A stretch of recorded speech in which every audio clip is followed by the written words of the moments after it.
Então, a gente vai falar, então, das principais tendências e insights. Qual foi o tamanho da NRF esse ano?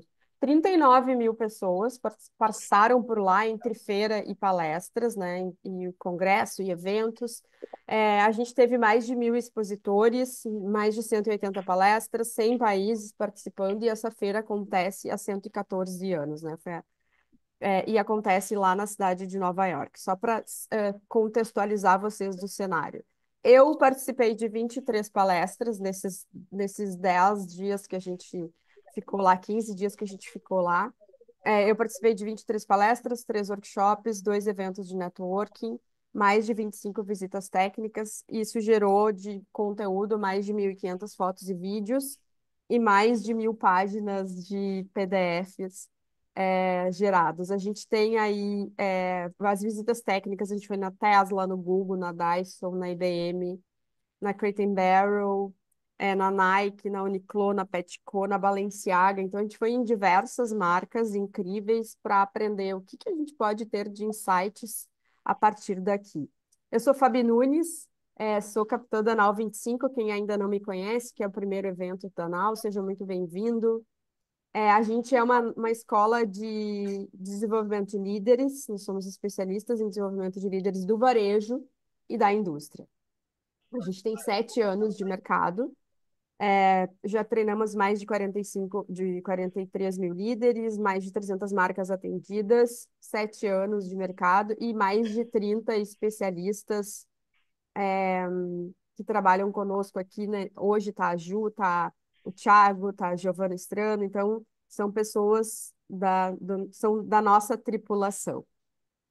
Quero convidar vocês, quem ainda não segue, nos seguir lá no LinkedIn. A gente tem uma meta aí de chegar a 4.000 seguidores, faltam bem pouquinhos, então a gente tem aqui um número, acho que suficiente para a gente bater a nossa meta. Ajudem a meta do Eric, faz campanha aí, Eric, coloca o nosso link lá no chat ali. E vou pedir para vocês escreverem no chat de que cidade vocês são, que empresa vocês são, para a gente conhecer vocês um pouco mais. Escrevam aí, se quiserem trocar e deixar o LinkedIn de vocês também, por favor. Quero começar essa fala de hoje Sem dizendo que brincadeira, né? é, a gente não conquista novos mares com velhos mapas, então que a gente tenha um olhar para tudo que vocês vão ver aqui. Como o Leandro costuma dizer, tem coisas que eu já sei, mas do que você não sabe, o que que dá para aplicar e mesmo do que você sabe, né? A gente tem um objetivo de ter um conteúdo muito prático, então eu vou te convidar a fazer essas anotações aqui, porque lá no final eu vou pedir para vocês fazerem uma atividade, vocês não vão precisar compartilhar material para vocês, mas para que seja uma palestra prática e não só uma palestra que vocês vão ouvir aqui e não terão o que fazer, o que colocar em prática depois que sair desse encontro. Então, façam um mapa mental, pode ser à mão, papel, pode ser no notas do celular, pode ser no computador, como vocês se sentirem mais à vontade, mas a ideia é que a gente saia daqui com algo prático para ser colocado no negócio de vocês, independente da área em que vocês atuem.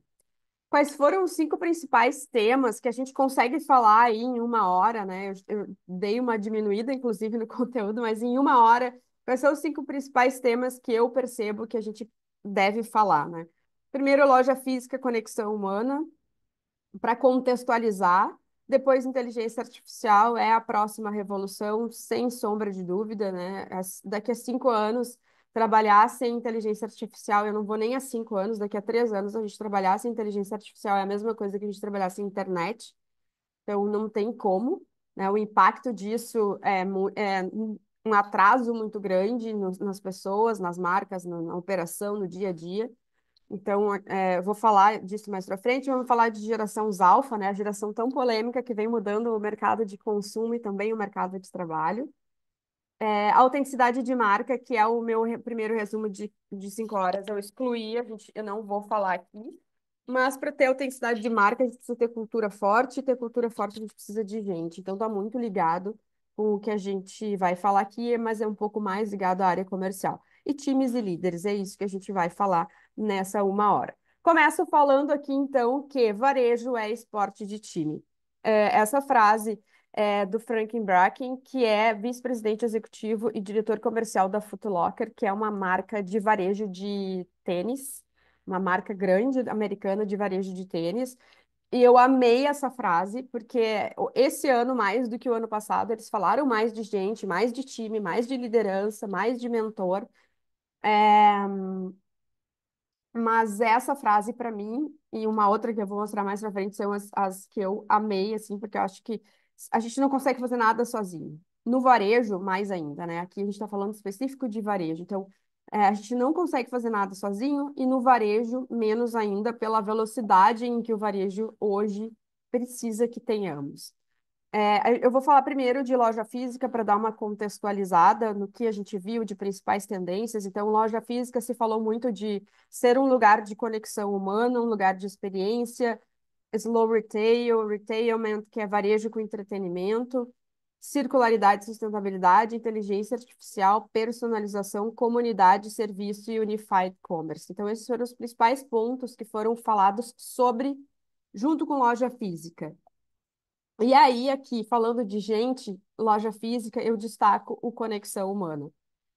Se a gente escuta dos nossos times de venda, o fluxo está menor, está diminuindo o fluxo de loja, tem menos gente na loja.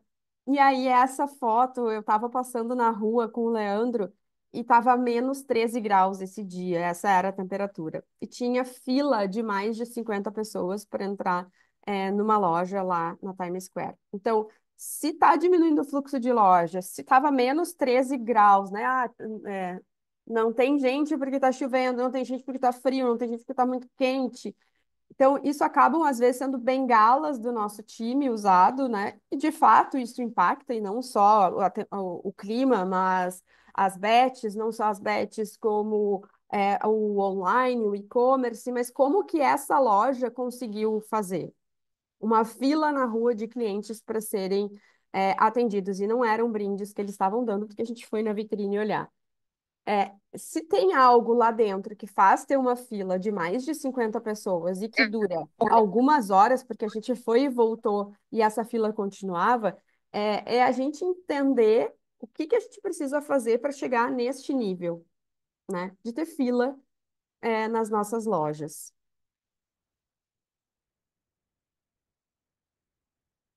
Então, o problema é que o mundo mudou e algumas marcas não. E aí, aqui eu digo algumas marcas, alguns líderes, porque a gente vai olhar para a inteligência artificial, e aqui eu vou contar uma história que eu vivi esse final de semana. Para dar um exemplo disso, eu fui numa formatura esse final de semana de uma pessoa que está aqui nesse encontro, né, Cat? E um professor de uma universidade disse a seguinte frase: é, a inteligência artificial não cria. É legal usar a inteligência artificial, mas a inteligência artificial não vai substituir vocês, porque a inteligência artificial não cria. Um professor de universidade, numa formatura com mais de 60 formandos, falando esta frase. Então, o que que é isso? É uma falta de cara, eu vou olhar para o que está acontecendo no mundo. Sim, a inteligência generativa ela cria a partir de um repertório, assim como os seres humanos. Então, ela cria a partir do repertório que a gente dá para ela. Então, quando a gente não se atualiza, acontecem essas coisas. Então, a gente precisa olhar para o que que eu, enquanto líder, enquanto RH, enquanto gestor de TID, enquanto gestor de DH, enquanto VP, preciso me atualizar. E aí a gente precisa olhar qual é, então, o inimigo número um da loja física. A gente assistiu uma palestra do Lee Peterson, que é da WD Partner, e eles fizeram uma pesquisa com mais de 3.000 pessoas. E eles entenderam nessa pesquisa que o inimigo número um, porque as pessoas não vão na loja física e aí demanda, e aí tem toda essa mudança de mercado, tem as big techs chinesas vendendo no nosso mercado aqui, Shein, eh, Amazon, que é americana, né? A Temu, que é chinesa, Shopee, chinesa, TikTok. Então, como que a gente lida com esses chineses? Como é que a gente compete com a Amazon que entrega em 2 horas sendo loja física, né? A gente não compete. 68% dos americanos já preferem fazer compras online ao invés de compras na loja física. Prefere, mas 21% compra. Então, 80% das compras, mais no Brasil, inclusive, né? Porque aqui a gente tem um número de 19%, mais de 80% ainda são na loja física. E a loja física, ela é emoção boa ou ruim. E a velocidade do online, ela é do e-commerce, ela é tática, ela não gera a emoção que eu gero no físico. E as lojas físicas precisam oferecer um poder emocional e alegria humana para permanecerem relevantes. Isso é do livro Torne a sua loja insubstituível. Ele tem ainda só em inglês, mas em seguida ele vai ser disponibilizado em português aqui no Brasil. Eu assisti essa palestra do Kevin Irving e eu achei espetacular, porque ele fala de conexão humana de gente. E aí, qual é o segundo principal inimigo da loja física? E é aqui que começa o nosso encontro de hoje: atendimento ruim. Pessoas. Então, as pessoas deixam de ir. O primeiro motivo é porque o meu esforço para ir na loja vai ser muito grande. Para eu ir visitar o varejo, para eu entender que loja é essa, para eu ir comprar algo, eu vou demandar muito tempo e esforço. Eu tenho que pegar carro, eu tenho que estacionar, eu tenho que achar estacionamento. Então, tem muito esforço para eu ir, se eu posso. E eu vou chegar lá e vou ter um atendimento ruim, uma experiência ruim, eu compro no online. Então, aqui começam os nossos desafios enquanto área de gente e gestão. A gente foi visitar a Tesla e eles têm uma loja que é só de teste de produtos. Eles vendem souvenirs de lembrancinha, que é essa parede aqui que vocês estão vendo no vídeo, bonés, canecas, mas os carros é uma loja para tu ir e olhar os carros e testar os carros, fazer test drive. E a gente teve experiência com duas pessoas diferentes. Eu tive com duas pessoas diferentes. Uma quando eu fui com uma amiga minha e a segunda quando eu fui com o Leandro. Essa que foi a primeira vez que eu fui. A experiência foi completamente diferente. A primeira pessoa, ela só entregou o operacional. Ele entrou no carro, ele foi, mostrou o que o carro fazia. E a segunda pessoa, ele colocou, perguntou se a gente queria colocar a música do Spotify, conectou, e aí não funcionou o Spotify dele, ele conectou o meu Spotify, não funcionou a minha música no Spotify dele, ele colocou o meu Spotify no carro. Ele deu uma volta, ele viu que a gente ficou tão empolgado, ele perguntou se a gente queria dar uma segunda volta. Então a experiência é o mesmo lugar, o mesmo carro, mas o atendimento, a pessoa, a gente gravou vídeo com ele dando oi pro Brasil. Então, foi muito melhor da segunda vez do que da primeira vez. A gente comprou muito. Na primeira vez eu não comprei nada, e na segunda vez eu comprei caneta, caneca, garrafa, a mochila. Então, a segunda vez fez a gente querer ficar muito mais tempo dentro da loja. Segundo lugar que a gente foi, um outro lugar, foi a Petco. E eles, que é uma empresa, uma loja uma pet shop, né? E eles têm uma pegada de que o cachorro é o cliente e não o dono do cachorro. Então, eles atendem o cachorro como dono e não o cliente. Eles têm uma operação complexa, porque tem várias coisas dentro dessa loja, né? Então tem self-service quando o dono quer lavar o seu próprio cachorro, ele tem um espaço de self-service. Ele tem um espaço de terceiros que é para alimentação dos pets e para veterinário, então são terceiros que prestam esse serviço. Ele tem um sistema comunitário de adoção de gatos, porque cachorro não é proibido lá em Nova York fazer adoção de cachorro, mas de gatos é permitido, então eles têm um programa de adoção. Eles têm diversos serviços que geram essa complexidade. E o que que faz a Petco ser a Petco e a Tesla ser a Tesla? Cultura, né? Então, aqui a gente podia citar tantas outras marcas, mas o que eu vi nessas duas marcas de fit é a cultura. Então, a Petco, eles explicaram que quando eles fazem a seleção das pessoas, eles selecionam pessoas que têm a ver com a cultura deles, ou seja, que amam pets. É mais ou menos como eles disseram, inclusive, eles querem ser a Disney, é, das pet shops. Então, Já começa lá na seleção de pessoas. Eles não selecionam uma pessoa que não tem afinidade com pets para depois treiná-la e fazer com que ela tenha. Então, eles, desde a seleção, eles já vão trazendo essa cultura da Petco. A gente assistiu várias palestras, né, durante a NRF, e aí a gente tem um dado aqui que 85% das empresas que têm uma cultura forte, organizacional conseguem ter mais retenção, das pessoas, né? Então, consegue ter aí tem mais de 85% de retenção. E isso no varejo é dinheiro na mesa, porque a gente sabe que o varejo é o segmento mais alto de turnover.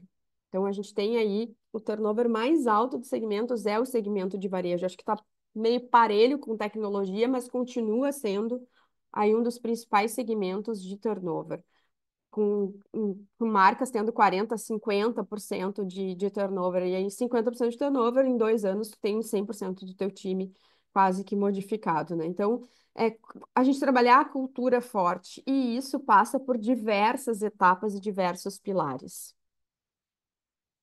Então, se está tudo tão, é, tudo tão rápido e tudo tão incrível,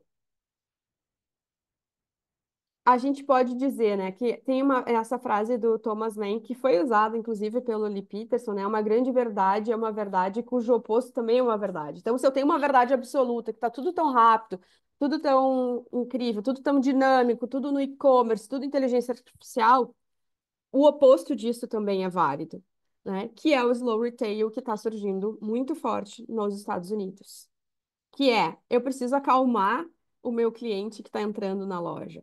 Eu preciso dar um ambiente tranquilo para esse cliente que está sobrecarregado de informação, sobrecarregado de notificação no celular, sobrecarregado de tarefas para fazer 5 milhões de papéis, né? A mãe vou falar das mulheres, né? É mãe, é esposa, é amiga, trabalha. E aí, só o trabalho, a agenda já é uma agenda desafiadora. E como é que a gente faz todos os outros papéis? Então, é nesse cenário em que a maioria das pessoas se encontram, tanto mulheres quanto homens, né? E aí, a gente vai para o slow retail, principalmente na loja física que é um atendimento com experiência, um atendimento experience, uma palavra que eu ainda não ouvi, mas eu estou usando, né? Atendimento experience, que é eu precisar ter experiências únicas dentro da loja física. E como é que eu faço isso? Somente através das pessoas. Eu posso ter a melhor tecnologia, que é um carro da Tesla, mas se eu não tiver uma pessoa ali promovendo essa experiência única, vai ficar metade da entrega. Não vai ser uma entrega completa. Então, a gente tem que olhar para os nossos times e pensar como é que eu faço para que essa estratégia de slow retail, por exemplo, chegue lá na ponta com o meu cliente. É tratando as pessoas como o principal ativo da empresa. As pessoas são o principal ativo da empresa. Eu, eu me permito usar a mesma posicionamento da Starbucks, que é olhar primeiro para as pessoas para depois olhar para os clientes. A gente fala muito de cliente no centro, mas a gente tem que lembrar que sempre tem que ser o cliente interno e o cliente externo. A gente não pode mudar essa lógica, porque senão acontece isso. A gente tem o melhor carro, a Cybertruck é um dos principais carros hoje do mundo, com uma das principais um dos carros mais tecnológicos, faz de 0 a 100 em 4 segundos, a outra versão faz de 0 a 100 em 2 segundos. Ele tem 16 câmeras, ele tem uma autonomia de direção, ele sabe se tu tá dormindo, ele sabe se tu tá olhando para o lado, mas se não tiver uma pessoa ali para entregar essa experiência, não adianta ter a melhor tecnologia. E essa loja que a gente vai visitar, que é a Crate and Barrel, eles fazem algumas ações para isso. Uma delas é ter uma pessoa na porta recebendo o cliente. É uma loja grande, né? É uma loja de 2 andares, deve ter mais de, sei lá, 600 metros quadrados a loja ao total. É uma loja super grande. E tem uma pessoa na recepção para te encaminhar para o setor correto que tu quer, enfim, ali que tu imagina que tu precise daquele produto, para te ajudar a encontrar o setor. Então, não são só placas ou um aplicativo que tu vai ali, tem um ser humano, né? Conexão humana. Loja física com conexão humana. Tem uma pessoa ali para te encaminhar para qual setor, para facilitar, para te dar apenas bom dia se tu já sabe para onde tu quer ir. E ela também agradece na saída quando tu sai, então ele dá aí, ele faz a recepção, faz o check-in e o check-out contigo ali, agradecendo de tu ter entrado na loja. A gente tem radinhos para funcionalidade de comunicação para que o cliente não fique esperando. E uma outra marca está usando esses radinhos com inteligência artificial para o colaborador que está chegando agora e não sabe todas as informações. Não é a Crate and Barrel que usa, isso é uma outra marca, que é, eu tenho um colaborador novo, eu tenho um mix de produto gigante, ele não tem como aprender isso em menos de 90 dias, ele estar super aculturado. O que que eles estão fazendo? Usando inteligência artificial com esse radinho, com um agente, né, de inteligência artificial, em que o colaborador pede a informação e troca com o cliente ali na hora, on time.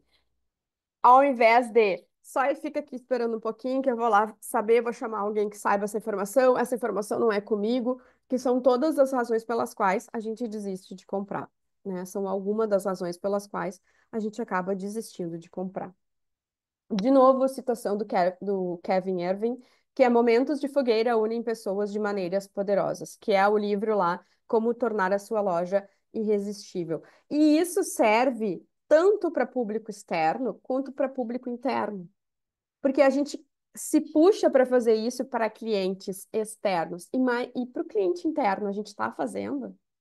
A gente está criando momentos de fogueira, a gente está criando momentos para unir o time. A gente aqui na NAU faz 2 vezes por ano esse momento fogueira com os nossos facilitadores, que é a largada do ano e depois o evento de comemoração, de premiação dos melhores do ano. E aí o Leandro, como a gente veio morar em Florianópolis e a nossa sede era Porto Alegre, o Leandro sugeriu da gente fazer online. E eu falei para ele, não, o online não gera momento fogueira. O momento capacitação e tal, que é algo mais racional, a gente consegue entregar. Mas o momento de receber novos facilitadores e de fazer o fit, gerar engajamento, precisa ser no presencial. Então, se o meu time é 100% online, remoto, ou se o meu time é híbrido, eu preciso encontrar momentos e formas de fazer isso. Fábio, o meu time tem 50 pessoas, estão todos no remoto, e eu não tenho nem orçamento para trazer esse time todo para o presencial. Cria momento fogueira do online, mas tem que ser momento para conexão. Não é momento para gestão. E aí a gente tem aqui diversas marcas que são exemplos disso, de comunidade. A On, que é uma marca de corrida, que tem acho que menos de 10 anos de mercado, e está aí explodindo de vender, brigando com Nike já. A APL, que é uma marca que nasceu no basquete e também já está indo para corrida e para outras marcas. Tem duas comunidades muito fortes. O Burning Man, que é um evento que acontece em Nevada, nos Estados Unidos, que é um grande festival de contracultura, ele reúne em torno de 80 mil pessoas para esse evento. A Harley Davidson, né, tem 20% de retenção de cliente olhando para a comunidade. E aí a gente precisa entender, olhando para esses exemplos e criar nossa comunidade interna. Como é que a gente faz a nossa comunidade interna? Quais são os fatores que fazem o meu time, eu conseguir aumentar 20% de retenção no meu time? É essencial descobrir, né, o que que conecta essas pessoas com a nossa marca e com a gente enquanto líder. Porque, às vezes, o colaborador está conectado com a marca, mas não está conectado com o líder. Aqui já se foi a nossa retenção. Se ele não está conectado com o líder dele, ele não vai ter uma retenção a longo prazo, a não ser que esse colaborador tenha uma resiliência muito grande. E aí a gente está falando de poucas pessoas. Então, a gente ter eventos, experiências compartilhadas, ambientes que estimulam interações sociais, geram laços emocionais que fidelizam os nossos clientes internos, que fidelizam o nosso time. Aqui falei, né, da comunidade pirata. Quando a gente recebe muito no LinkedIn a seguinte frase, LinkedIn e Instagram: Fábio, eu quero ser um pirata da Nau. As pessoas não dizem, eu quero dar aula, eu quero ser professor da Nau 25, eu quero ser facilitador de vocês, que é como a gente chama quem dá aula para nós, facilitadores de aprendizagem. As pessoas me chamam e dizem, eu quero ser um pirata, o que que eu preciso fazer para ser um pirata? Então, a gente conseguiu criar, dentro do nosso tamanho de empresa, uma comunidade tanto com os nossos clientes, porque eles também falam sobre isso, depois que eles se formam nos nossos treinamentos, nos nossos PDLs, eles dizem, agora eu sou um pirata. E o nosso time e os filhos dos nossos. Até eu deveria ter colocado aqui as fotos das crianças vestidas de piratas, porque volta e meia eu recebo os filhos da Juliana, sobrinha do Tiago, os filhos da Giovana, vestidos de piratas, com a menção da Nau 25. E as pessoas enxergam coisas de pirata aleatórios e mandam foto para nós. Isso mostra o quê? A nossa força de comunidade como piratas. Piratas da educação, né? Só para contextualizar quem é o primeiro encontro aqui da Nau. A gente tem um storytelling, e aí foi uma das coisas que falaram muito lá sobre isso. Deixa eu ver o meu tempo aqui. Storytelling é sobre a nossa marca? Como é que a gente conta para os nossos times internos nosso storytelling de marca? Como é que a gente cria o nosso storytelling? E aqui a gente criou um storytelling muito forte, que somos piratas da educação, porque a gente faz a educação, uma educação com um modelo diferente, uma metodologia diferente do tradicional. Segundo ponto, então, gente, gestão, falaram muito sobre liderança humanizada e americano falando sobre liderança humanizada é algo que a gente tem que olhar. Assim como eles falarem de cuidar da natureza, porque não é algo DNA americano falar sobre liderança humanizada. IA para desenvolvimento, diversidade falaram bastante, embora a gente tenha tido pós-NRF, né, várias marcas americanas é, encerrando seus projetos de diversidade. Foi se falado muito nisso em gente e gestão por diversas outras marcas, né? Saúde mental, atendimento como conexão, mentores e experiência de colaboradores. Então, esses foram os principais pontos falados sobre pessoas dentro da NRF. Repito aqui a frase, né, do varejo é esporte de time, mas essa frase desse cara que é VP do Target começou como estagiário e se tornou VP do Target, que é mais sobre escutar e atender e menos sobre atrair e reter, para mim, é algo que é assim, ó, tipo bingo. Por isso que eles estão do jeito que estão, do tamanho que estão. E ele, né, principalmente, ele criou um programa com os diretores da Target e teve um bom resultado. Por quê? Porque a gente não escuta mais. A gente tem. Júlia, já compartilha o que foi falado sobre mentores. Grata pela pergunta. É, a gente tem um desafio grande de escutar e atender, seja no varejo, seja na indústria, pela sobrecarga de tarefas. Pela sobrecarga de tarefa e principalmente pela falta de priorização. Quando eu dou uma sobrecarga de tarefa para o meu líder, para o meu time, e eu não dou uma priorização dessas tarefas, que é o que acontece muito, falta de priorização, falta de foco, as pessoas não conseguem escutar umas às outras. E é escutar o que está sendo dito e escutar o que não está sendo dito também. Júlia, eu vou responder a tua pergunta antes de continuar. Se falou muito sobre programas de mentor, o quanto ter programas de mentoria interna, desenvolve o time. Se falou sobre o quanto ter mentores internos e externos desenvolve pessoas. Então, eu, enquanto RH, quem é o meu mentor interno? E eu, enquanto RH, quem é o meu mentor externo da empresa? Porque a gente participar de programas de mentorias, a gente está dividindo, programas de mentoria sérios, né? E aqui eu vou ratificar isso, principalmente quando é externo, né? Pessoas que tenham a experiência que a gente quer aprender. Eu ouvi em diversas palestras aprenda com quem já fez o que você quer fazer. Então, eu quero, por exemplo, fazer um programa de mentoria externa com quem eu posso falar que já fez esse programa. Porque daí essa pessoa vai te trazer os desafios, os aprendizados, o que fazer, o que não fazer, o que deu certo, o que deu errado para ela, e tu vai pegar dentro disso e olhar para o que serve para o teu time. Então, escutar e atender, a gente foi assistir uma peça da Broadway, e uma das coisas que a gente vai trabalhar, inclusive nos nossos treinamentos internos e externo, é presença. A presença de palco de um artista da Broadway é admirável.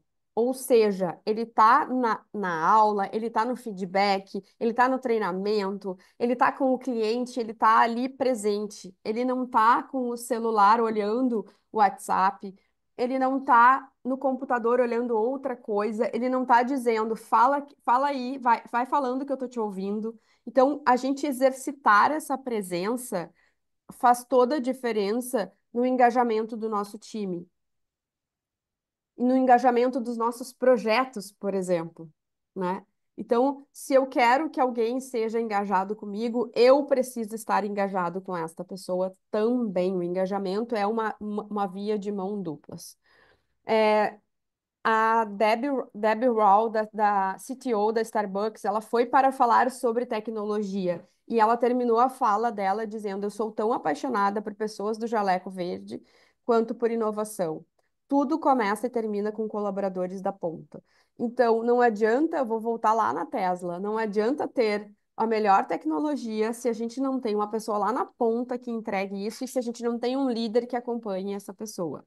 Então, equipe corretas e mentores corretos dentro e fora da organização faz com que a gente performe mais e que a gente ganhe mais produtividade, que a gente tenha menos desgastes, que a gente tenha menos burnouts, que a gente tenha mais saúde mental, ir contra tendências e aprender com os nossos erros, então a gente não ter medo de errar, mudança de paradigmas para a gente poder aprender o novo, e aí a gente olha para as novas gerações, o ruído que existe entre geração Z e as outras gerações, Millennium, Boomer, geração X, em gestão, em times, e os rótulos que são criados para a geração Z. Então, a gente precisa olhar para isso, como é que eu mudo e como é que eu inspiro o meu time a mudar. E aí vem a pergunta que ela fez, né? O nosso time está inspirado o suficiente para estar engajado com a nossa marca?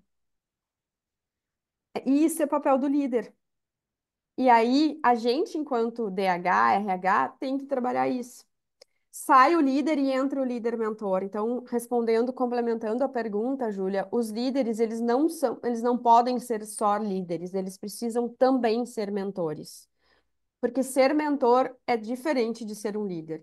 Um líder, ele não estou falando de cargo, estou falando de ser líder na veia mesmo, não estou falando sobre cargo de liderança, de ser promovido, estou falando sobre ser um líder que inspira as pessoas a entregarem as metas da empresa, eu estou falando sobre um líder que cuida das pessoas e desenvolve as pessoas. Então, com esse olhar de mentor, de eu já passei pelo que tu está passando, a gente tem uma possibilidade, uma probabilidade muito maior de sermos mais assertivos. A gente tem aí 55% a mais de fidelização de cliente quando a gente cuida da experiência do colaborador. Então, a Starbucks conseguiu 55% a mais de fidelização dos clientes, porque ela cuida muito da experiência do colaborador, assim como a Disney. E aí a gente fala de retailment, que é retail com entertainment, varejo com entretenimento, com diversão, e a gente precisa olhar para time e entretenimento, né? Time e diversão. O que que eu faço para o meu time se divertir? Essa é uma pergunta que poucas empresas conseguem responder. Mas se eu estou preocupada com o meu cliente lá na ponta, eu preciso estar preocupado com o meu cliente interno. Então, vou dar outro exemplo interno nosso da Nau. A Catherine é fissurada pelos Beatles, fã dos Beatles. Ela completou 2 anos de Nau 25. O que a gente deu de presente para ela? Foi uma carta de envio ao Brasil e a gente comprou o ingresso do show do Paul para ela ir.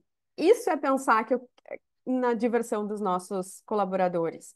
Volta e meia a gente leva o time para tomar um café. Volta e meia a gente faz isso e entrega algo legal para o time. A gente entrega bolo de aniversário, manda bolo de aniversário na casa do nosso time. Então, dá dia de folga no aniversário. Então, o que que eu estou fazendo para o meu time se divertir? Para gerar essa diversão, não só para o meu cliente. E aqui o terceiro ponto, a gente já indo aí para os 20 minutos finais do nosso encontro, a gente vai falar sobre geração IA e geração Z. Então, revolução chamada IA. IA como inteligência aplicada, a gente viu bastante. Toda inovação precisa gerar uma nota fiscal. Isso a gente viu no evento dentro do Google, uma frase que é da diretora da ThoughtWorks. Então, sim, eu quero usar a inteligência artificial aqui, mas para o que tu quer usar? Entende primeiro isso.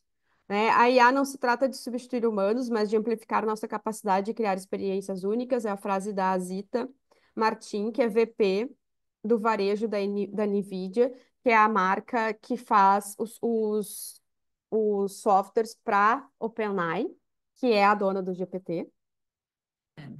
Isso é um vídeo dos gêmeos digitais, que eu acho que é uma das coisas mais incríveis que a IA está criando, entre tantas outras, né? Mas foi um vídeo que a NVIDIA passou, que é o que que são os gêmeos digitais? Tu simular no ambiente digital a operação das lojas e entender aonde tu está perdendo produtividade do time, aonde tu pode ganhar eficiência operacional, aonde tu pode ganhar eficiência de venda.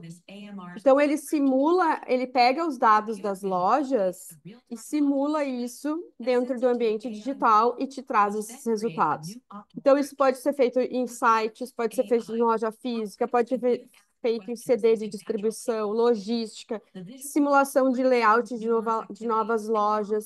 Então, os gêmeos digitais é algo que evita com que a gente faça o erro na prática, a gente erra ali no digital com os dados que a gente tem e ganha muita eficiência operacional. Amigos do Brasil. Aqui é uma tecnologia da AWS, que é essa atendente, ela pode ser para o interno ou para o externo. Ela pode treinar, então, o teu time interno, dar informação para eles sobre... E aí se falou muito esse ano, ano passado não, mas esse ano se falou bastante sobre inteligência artificial para treinamento e desenvolvimento das pessoas. É uma inteligência artificial que consegue conversar em tempo real, treinar novos colaboradores, tirar dúvidas, ser um suporte, e isso, inclusive, diminui o estresse das pessoas, né? Tem as empresas que estão aplicando já estão medindo, isso diminui burnout e diminui, inclusive, licença médica por conta disso. A forma de trabalho será reinventada pela IA generativa, isso já é uma realidade, então, vão sumir alguns empregos? Irão. A gente vai ter que mudar a forma de trabalhar, sim, da mesma forma que teve que a internet, que o computador substituiu a máquina de escrever, como a internet substituiu algumas coisas, a inteligência artificial, sim, vai fazer essa revolução. IA no treinamento e desenvolvimento, então, melhora em 30% a produtividade dos funcionários. Eu fiz em 8 horas. O ano passado eu levei 40 horas para fazer a compilação das informações da palestra de pós-NRF. Esse ano eu levei 8 horas. Então, ao invés de eu levar 80 horas para trabalhar para esse trabalho, esse ano eu fiz em 48. Então, eu ganhei 32 horas. 60% dos atendentes se sentem menos estressados usando o IA como auxiliar de suporte, que é isso que eu mostrei para vocês, de ter agente no WhatsApp, de ter agente de IA, né, no WhatsApp, agente de IA de chatbot. A IA reduz burnout dos colaboradores de atendimento em 40%. Aqui eles mostraram um case do Walmart que reduziu a capacitação dos novos funcionários em 25% o tempo. E eles mostraram um outro case que a IA modula o tom de voz do atendente do telemarketing de pós-venda. Ou seja, que o cliente liga estressado, xingando as pessoas, a IA modula a voz desse cliente para não agredir o colaborador, e isso reduziu muito o estresse desses colaboradores. Aqui é uma ferramenta da IBM. Enquanto essas pessoas estão jogando, é como se fosse o líder e o liderado, ou um vendedor e o comprador ali, o cliente, e a tecnologia vai medindo ao vivo, on time, lá atrás naquela tela, ó, aqui, ó, nessa tela, ela vai medindo esse jogo e depois ela emite um relatório sobre o que pode melhorar ali. O que eles estão usando isso para desenvolvimento de pessoas, o vendedor ter esse feedback na hora. Ah, esse teu atendimento foi desta forma e para o próximo cliente pode melhorar aqui. Então, um ganho de 30% de produtividade, 40% de redução de burnout, e aí o Casey Dalmart, eu já citei ele para vocês. Mas tem uma coisa que eu preciso dizer para vocês. IA generativa sem dados, sem repertório, é só uma legalzice. Então, se tu tá usando o GPT pago, ou o Gemini pago, ou alguma inteligência, desculpa, gratuito, sem subir os teus dados, ou sem, eu peço para ele criar algo, e na hora, não é nem só ser pago ou não, é que o pago a gente consegue customizar de acordo com a cara da nossa marca, né? Mas se eu estou usando gratuito e eu não subo um PDF de informações para ele me dar o que eu quero, eu estou usando ele muito mais como uma legalzice do que de fato como uma IA generativa. Porque ele vai buscar o repertório. E aí ele busca o repertório no que outras pessoas do teu segmento ah, subiram lá e fizeram o upload que ele leu. Na internet, enfim, agora eles já estão buscando, né? Já estão sendo buscadores.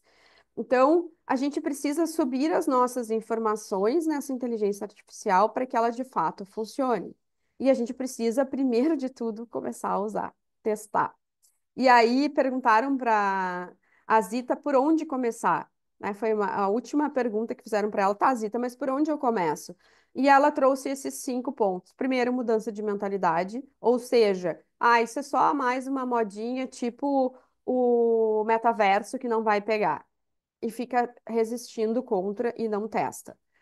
Escolher um desafio, qual é o desafio que eu quero usar? Para que pode entender aonde que você pode começar, onde pode onde pode melhorar. Por exemplo, eu sou de RH, onde na área de RH a IA pode ajudar na comunicação interna, no ter um chatbot com o histórico da empresa, que as perguntas frequentes possam ser respondidas por esse agente, e isso é super simples de fazer, não é difícil. E não é caro, não é difícil e não é caro, só precisa de tempo. Definir KPIs, então essa IA vai me entregar o quê? Quais as informações? A gente estar disposto ao aprendizado contínuo, ao lifelong learning. Primeiro passo é a gente entender, cara, eu não sei mesmo, eu quero aprender, eu não sei nada, mas eu preciso aprender. Que nem a nossa geração teve que aprender a usar a internet, né? Muitos de nós aqui não nascemos nativos digitais e a gente precisou aprender a mandar e-mail, a gente precisou aprender a usar o Instagram, a gente precisou aprender a passar o dedo na tela para que a tela role. As minhas filhas, que são geração alfa, as duas passaram, enquanto criança, a mão na tela da TV para mudar de canal. Porque para ela era nativo. Se o celular eu passo a mão e a tela move, a TV também. Então a gente precisa ter essa disposição de aprender e sair da nossa zona de conforto, que é uma frase, né? Já que todo mundo escutou. Então, são esses os principais pontos para a gente começar a usar a inteligência artificial. E aí, o nosso último ponto, que é a geração alfa, geração Z e geração alfa, que a gente chama de geração os alfa, né? A palestra que a gente assistiu lá, eles falaram sobre geração os alfa, que está transformando e bagunçando o varejo, por quê? Porque eles têm valores pessoais diferentes, eles têm comportamento diferente. Quando eu tenho alguém com comportamento diferente, eu não consigo vender da mesma forma que eu vendia, ou eu não consigo agradar da mesma forma que eu conseguia agradar uma pessoa de uma outra geração. A gente aqui, enquanto Nau 25, passa por isso. Millennium ama as nossas aulas. A geração Z, agora que está começando a amar, porque a gente entendeu que não adianta a gente dar aula para a geração Z da mesma forma que a gente dá para a geração Millennial, X e Boomer. E a gente precisa, então, aprender a se relacionar. E qual é? A gente, a gente pegou o elevador com o Augusto Leão. A gente estava indo para uma palestra e ele estava lá com o pai e a mãe no evento, né? Ele tem 21 anos, estava lá participando do evento, como fazer curadoria de conteúdo. E ele falou sobre o Arthur Grimbal. Ele disse para o pai dele: Eu não entendo, porque o Arthur Grimbal é o presidente hoje do conselho do Boticário. Ele já foi CEO do Boticário. E ele disse: Eu não entendo por que que o Arthur não sai do conselho do Boticário, do conselho da BF, e vai viajar, vai viver a vida. Daí ele se encostou assim no elevador, né, na parede do elevador. E aí o pai dele disse, que ele. Aí ele mesmo disse, é que ele gosta, né? E o pai dele disse, sim, ele gosta de trabalhar, ele quer estar ativo e tal, né? E aí ele se encostou assim na parede, botou a mão assim, meio decepcionado na postura dele e falou: Eu não entendo essa geração de vocês. E aí eu olhei para eles, né, e dei risada e disse: palestra acontecendo no elevador, né? Eu não entendo essa geração de vocês. Porque é isso, resumindo numa frase simples, e a gente aqui na Nau gosta de falar de forma simples, é isso que acontece na relação entre gerações. Uma geração não entende a outra geração. Não são todas as pessoas, óbvio. O time de RH tem a tendência a ter um viés e um olhar mais aberto para isso, mas a gente tem visto muito, inclusive o encontro do mês que vem da NAU será, março será sobre IA para RH e abril será sobre geração Z. A gente vai fazer um encontro por mês deste que a gente está fazendo aqui do nosso Clube Now. Esqueci de falar isso no início. Então, a verdade é que a gente não sabe ainda se relacionar com tamanha diferença de comportamento das gerações. Eu vou repetir essa frase é minha. A verdade é que a gente ainda não sabe se relacionar com a diferença de comportamento das gerações. Então, a gente tem geração Boomer, X, Milênio, Z e Alpha no mercado. Os alfas estão entrando agora, né, como jovens aprendizes. E os betas são os que nasceram a partir de 2025. Então, o que que eu mais escuto de líderes? Porque na minha época não era assim, e eles não são meus clientes, né? Então,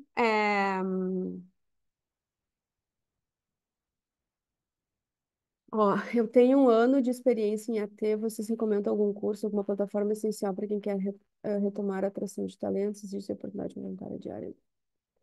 É, Depois eu vou ler o chat aqui e respondo vocês, tá? Porque então a gente escuta muito isso, né? Porque na minha época, quando eu era líder, eles não querem liderar.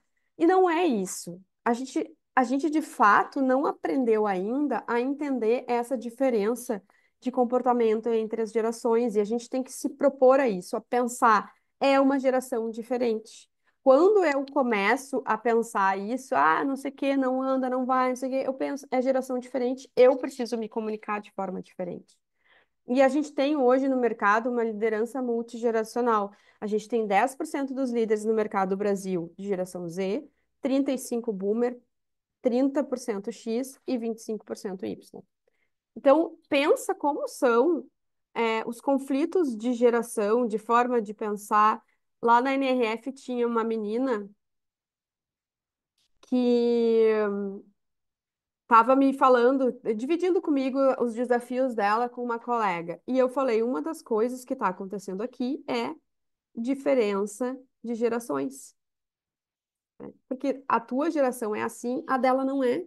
E não adianta a gente querer que ela seja como você ou você como ela, porque não vai funcionar.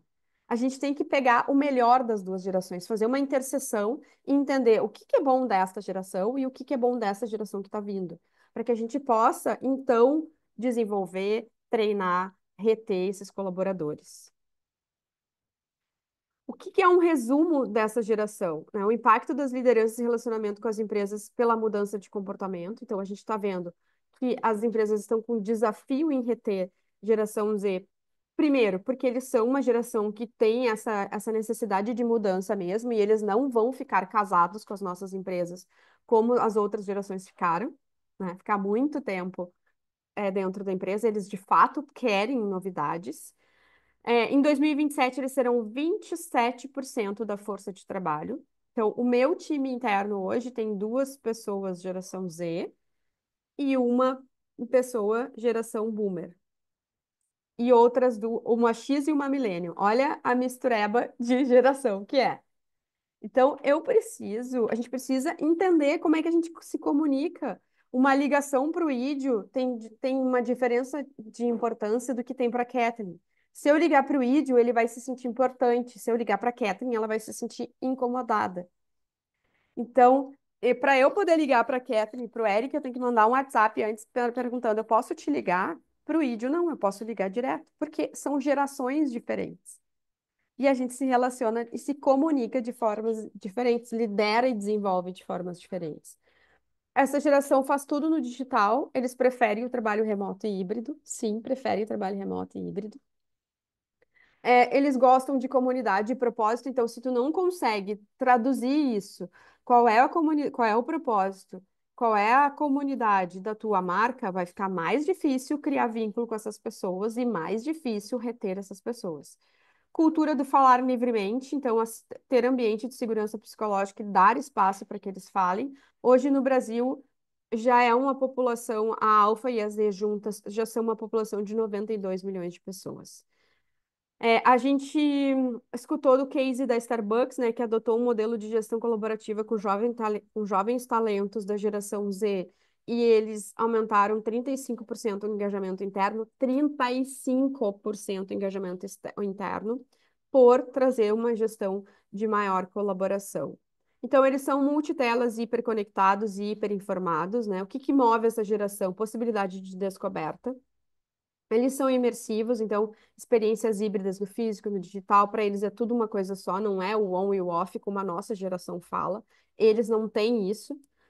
Às vezes eles são mais bem informados do que o seu próprio líder, e aí o líder não dá espaço para essa informação, para saber disso. Então, trazer eles para a mesa, né? A gente viu alguns cases de empresas fazendo isso, trazendo, né, como a Starbucks, trazendo para cogestão.